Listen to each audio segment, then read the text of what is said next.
Aloha, selamat datang di garasi kami. Kali ini kami menjual BMW E46 318i tahun 2000. Mobil ini berkode mesin E43 dan kondisinya dalam kategori bagus. Pada video ini kami akan menjelaskan kekurangan serta kelebihan dari mobil, mulai dari eksterior, interior, mesin, dan test drive. Bagi Anda yang sedang mencari BMW E46, kami sarankan tonton video ini sampai habis.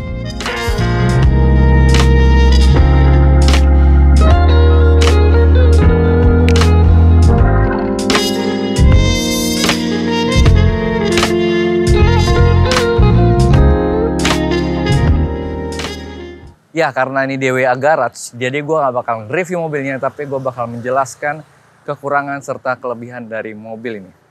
Kita mulai dari mesinnya dulu.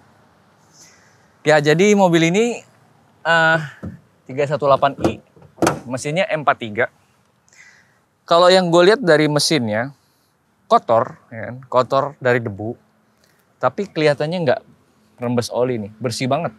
Ya, bersih banget. Nggak ada oli rembes sama sekali. Karena yang perlu dicek pertama adalah kerembesan oli. Tapi di sini yang gue cek nggak ada ya, benar-benar nggak ada rembesan oli. Di bawah pun kering, udah gue lihat di bawahnya. Dan artinya nggak perlu worry soal oli rembes. Nggak ada, bersih, bagus. Lalu kita cek di bagian kelengkapan mesin. Karena gue jujur aja udah hafal banget mesin M43 di M46, sehingga gue udah tahu apa yang kurang. Pertama yang kurang adalah penutup dek bawah. Dia nggak ada lagi. Mesin ini udah nggak pakai penutup dek bawah. Sebenarnya sih nggak ada masalah ya. Penutup dek bawah itu hanya untuk meningkatkan aerodinamika bagian bawah aja. Sama ini, bagian kuping ini. Sini biasanya ada kupingnya. Ini udah nggak ada. Sisanya masih lengkap. Ini belalai yang biasa sering gue sebut pecah. Ini enggak, masih utuh. Ininya juga masih rapi, tertutup semua. Cover-covernya juga masih oke semua, jadi aman. Cakep. Selanjutnya kita dengarkan bagaimana starter mobil ini.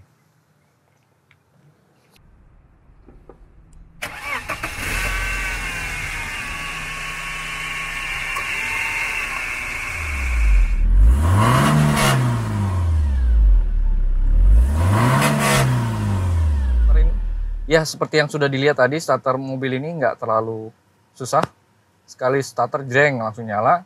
Dan nggak ada keluar asap juga di knalpot. Lalu yang sini pengen gue perlihatkan adalah idling systemnya. Idling systemnya itu masih sangat stabil. Di RPM di bawah 1000, sekitar 900-an. Biasanya kalau mobil bermasalah itu RPM-nya ngayun, ini enggak. Tuh, enggak. Dia langsung turun, ya kan? Lalu kalau kita matiin AC, dia juga ngayun biasanya. Kalau ini pasti turun drop. No. Cuman nggak ngayun, lihat aja. Itu stabil banget. Artinya idling system di mobil ini bagus. Kita lihat getaran mesinnya ya. Ya. Selanjutnya kita cek getaran mesinnya dengan menggunakan air teh nih, biasa seperti cara gua. Nah, kita taruh di sini, kita lihat getarannya. Bisa dilihat sendiri di situ.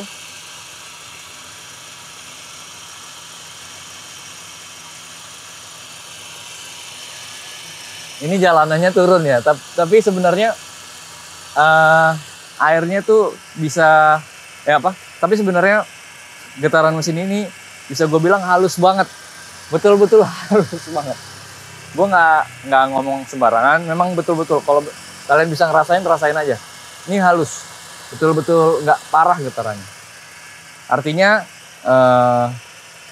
engine mountingnya masih bagus, nggak perlu ganti sama sekali. Lalu kita dengarkan suara mesinnya. Kalau suara mesin mobil ini sebenarnya halus. Dia nggak ada suara bunyi metal di dalam mesin. Tuh. Halus banget. Kedengeran kan?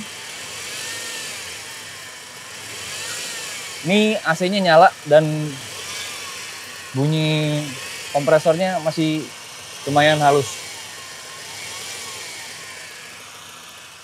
Di knalpot ini, knalpotnya sebenarnya yang diganti hanya mufflernya aja, muffler tipnya aja. Tapi aslinya masih standar, sehingga suaranya tuh nggak kedengeran, nggak berisik sama sekali. Muffler tipnya doang ini. Dan yang perlu kita lihat adalah asap knalpotnya. Asap knalpotnya itu Saya lihat sendiri di sini nggak ngebul, nggak hitam atau putih, tandanya masih sehat. Sekarang kita mulai test drive-nya yuk. Ya sekarang gue udah di dalam mobilnya dan lagi hujan ya. Tapi nggak apa-apa, kita bisa langsung test drive. Impresi berkendara pertama, kalau yang gue rasakan setirnya masih bagus nih. Dia enteng tapi maunya ke tengah terus gitu, kembalinya cepet gitu. Nih enteng tuh benar-benar enteng, tuh langsung balik ke tengah. Jadi masih oke nih setirnya nih, yang gue rasakan ya. Nih kecepatan udah 60, tapi masih oke. Masih rasanya masih oke lah. Untuk tenaga sih standar ya, masih standar M43. Dia halus aja gitu, nggak langsung maju. Dan untuk matic, perpindahan giginya masih bagus. Dia nggak ada perpindahan gigi yang lompat dan keras gitu, nggak ada. Ya kalau dari sisi kecepatan lumayan tinggi, hampir 80, sedikit terasa goyang di bagian depan. Bisa jadi karena velgnya peyang gitu, sehingga terasa ada getarnya kadang-kadang. Kalau di atas 80 ya, 70-80 terasa baru. Kalau di bawah 60 nggak terasa. Yang gue rasakan seperti itu. Jadi ya mungkin velg sih, bisa dibenerin lah itu intinya. Cuman untuk kondisinya seperti ini apa adanya. Tapi kalau untuk dari kedepan kabin masih bagus. Suaranya angin nggak masuk dan suara ban juga nggak berisik gitu. Masih senyap, masih adem. Dan AC-nya juga masih dingin. Masih terasa enak gitu. Semburannya padahal ini cuma satu ininya. Kipasnya, blowernya cuma satu, cuman masih terasa dan dingin. Jadi nggak ada komplain lah kalau untuk urusan AC. Ya kelar test drive, kita langsung cek ke bagian bodi. Sebelum kita cek bagian bodi luar, kita cek bagian bodi dalam. Seperti biasa di bagian ini, tulang-tulang di bagian nut-nut bodi bagian baliknya ini aman ya. Nggak ada masalah, nggak ada keropos juga. Dan nggak pernah terjadi benturan keras. Di bagian sini juga oke. Udah gue cek sebelumnya dan masih bagus semua ini.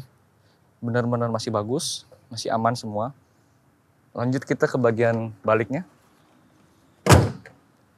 Kalau catnya, kalau menurut gue cukup mengkilap, cuman butuh polesan. Ini mobil sudah lama nggak dipoles kelihatan. Aslinya kalau dipoles bisa mengkilap banget. Tapi sebenarnya ini udah cukup mengkilap gitu. Udah cukup mengkilap. Di bagian kap mesin ini nggak ada baret. Nggak ada baret sama sekali. Nggak ada, aman, bersih, bagus. Di bagian bumper, nah di sini nih, kalau bagian bumper ada dikit-dikit nih. Karena nih bumpernya bumper custom lah bisa disebut ya. Modelnya model M-Tech tapi custom. Ya kan? Dan sini doang kekurangannya. Lampu masih bersih. Ori juga. Kiri kanan masih bersih, ori juga. Lalu kita bagian fender masih rapi. Fendernya rapi. Pintu di titik sini nih. Titik.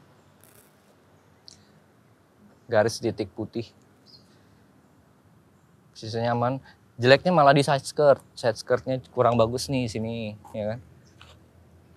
Sama bagian pojoknya. Itu doang. Emang ini side skirtnya juga bukan ori. Dia model ACS kalau nggak salah. Ininya spionnya juga model ACS. Dan kekurangan selanjutnya ada di sini. Di penutupnya ini. Di list kacanya ini. Sebenarnya nggak jelek, cuman aslinya kan nggak kayak gini, ditutup pakai sealant. Kalau untuk atap masih mengkilap ini, sejujurnya masih mengkilap, masih rapi. Cuman paling ada di sini nih, dikit nih, mulai putih-putihnya, nah situ. Ini kekurangannya. Ya ini sorry ya, agak basah, jadi tadi kita kena hujan dan lanjut lagi kita. Di bagian belakang di kap bagasi, sejujurnya di sini masih mulus. Cuman ada baret-baret halus yang bisa hilang kalau dipoles. Gue yakin banget bisa hilang kalau dipoles. Cuman sayangnya masih ada baret-baret halus. Cuman di sini ada nih, ada sedikit. Bagian sini nih kurang lah. ada kekurangan. Ya ini harus dibenerin sih. Tapi kalau nggak mau ya nggak apa-apa, nggak mengganggu juga. Kalau dari bagian kaca, mika, lampu aman. Biasa ini butek. Bempernya udah diganti ya, ini bemper ACS juga. Lalu bagian sini aman. Ah ini patah nih sebenarnya, patah. Aslinya dia kan nyatu, ini patah, udah terpisah. Cuman dia cuman garis doang, nggak patah, nggak copot, nggak. Ini masih bersih, masih bagus. Bagian kanan, di bagian kanan sama juga, baret-baret halus. Mobil hitam itu kelihatan banget ya, baret-baret halus itu pasti kelihatan. Makanya mobil ini sebenarnya kalau dipoles bisa lebih mengkilap jauh banget. Nah di sini paling ada putih-putih nih. Ini terasa di tangan gua, jadi pasti kelihatan. Dan selanjutnya di bagian pintu belakang. Bagian pintu belakang sini nih. Baret halus yang mungkin nggak kelihatan ya di kamera, cuman di mata kelihatan. Pintu depan. Pintu depan sini. Baret halus juga, putih. Jadi banyak baret-baret rambut gitu. Wajar karena mobilnya warna hitam. Warna hitam itu bagus, tapi kalau nggak dipoles ya begitu, banyak baret-baret halus. Ini di spionnya sama, di fender depan sama baret halus juga. Baret-baret halusnya lumayan banyak nih. Itu aja sih. Tapi kalau di bagian side skirt, di sini nih, di bawahnya malah udah mulai rompal sedikit, kelihatan kalau dari bawah. Kalau dari atas nggak kelihatan. Ya kalau dari bagian kaki-kaki mobil ini udah nggak pakai velg standar lagi, ini udah pakai velg Rota ya. Dan ukurannya tuh cocok banget gitu, pas banget, nggak terlalu lebar banget, tapi cukup lebar. Dan warnanya putih, kontras banget sama warna hitam, dan keren banget. Ini bener-bener pas gitu loh. Ukurannya juga nggak kegedean, nggak kekecilan, dan pas gitu. Bannya baru nih, sejujurnya nih hitungannya masih baru. Dari tadi gue lihat pembuatannya tahun 2019, artinya masih baru. Nggak perlu ganti, empat-empatnya sama, GT radial, empat-empatnya baru semua, jadi aman. Kalau dari sisi rem masih oke. Cakramnya walaupun sudah sedikit kemakan, cuman kampas remnya masih oke. Dan terakhir kalau di bagian per masih 3 jari gue nih. Jadi nggak ceper mobil ini. Ya bagian belakang velgnya belang, lebih lebar belakang daripada depan. Dan bannya masih baru seperti yang gue bilang. Kampas rem masih oke, masih tebal. Cakramnya sudah sedikit kemakan. Dan pernya 2 jari, 2 jari lebih. Masih long. Artinya mobil ini nggak ceper. Kalau menurut gue ya. Selanjutnya kita cek di bagian interior. Tapi sebelum kita cek bagian interior, gue pengen ngecek kaca-kacanya dulu. Bisa turun naik nggak? Sayangnya remote-nya mati. Jadi kita harus pakai manual, pakai gini. Kita tutup, kita buka. Kaca turun semua. Ya, kaca turun semua. Artinya power window, central lock masih hidup semua. Aman nggak ya? Ya, untuk bagian interior mobil ini cukup bagus. Masih banyak orinya semua. Mulai dari atap masih ori, pilar masih ori, walaupun sini mulai kebuka nih. Pilar depan kanan ini kurang bagus. Bagian sini sama sedikit mulai kebuka. Gampang sih, sama agak kotor. Terus kalau dari bagian dashboard masih bagus. Masih rapat, masih kencang semua. Dan ini kayak motif karbon gitu. Joknya standar, jok ori. Dan pengaturannya masih berfungsi semua. Yang sini juga masih berfungsi bagus. Lalu kita di door trim masih oke semua, masih bagus. Kalau menurut gue di dalam interior nggak banyak kekurangannya, minor-minor aja. Paling ini udah diganti sama, ya udah digantiin dari ACS, ini juga. Selanjutnya untuk matic, kita langsung tes aja. Tadi waktu gue pakai jalan sih aman ya, nggak ada masalah di matic. Kalau dari bagian matic kita rasakan aja.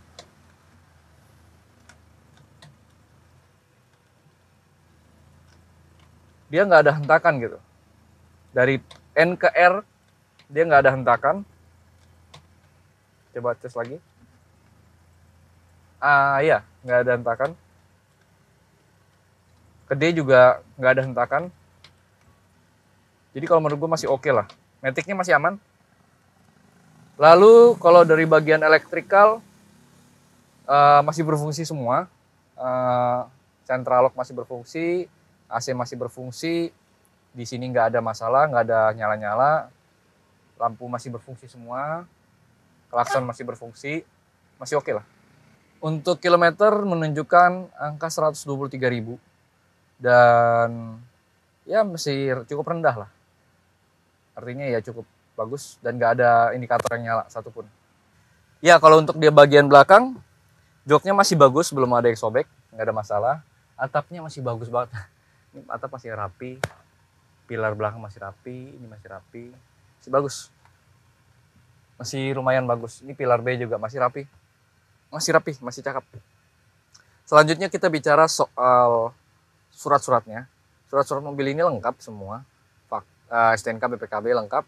Dan pajaknya hidup. Artinya nggak perlu khawatir soal pajak. Bicara soal harga, mobil ini dibuka dengan harga 89 juta nego. Artinya masih bisa dinegosiasi. Dan untuk negosiasinya bisa langsung ke nomor ini.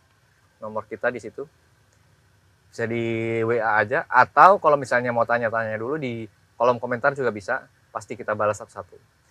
Oke, sekian dulu penjelasan gue tentang BMW 46 tahun 2000 ini. Mudah-mudahan bisa membantu Anda yang sedang mencari BMW 46. Sekian dari gue Danang, and see you in DWA Next Garage.